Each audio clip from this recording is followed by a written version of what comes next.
Moj nagovor v moji ambulanti je pacientkam, ki jim razlagam v bistvu, o čem se zdaj pogovarjamo, da niti ni dejansko intenziteta in pogostost oblivov tega onga zares medicinsko pomembna. Je za kvaliteto življenja in seveda za njeno pripravljenost nekaj spremeniti, nekaj vzeti.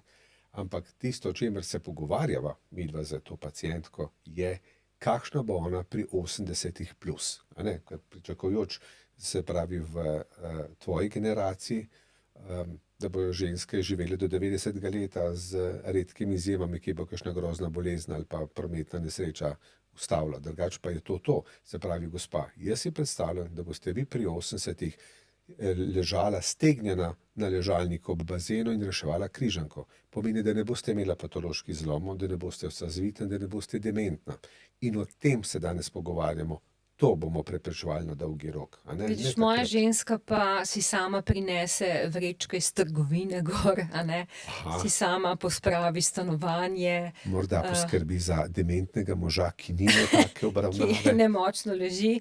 Se pravi, gre za Še vedno, tisto, ne? ja,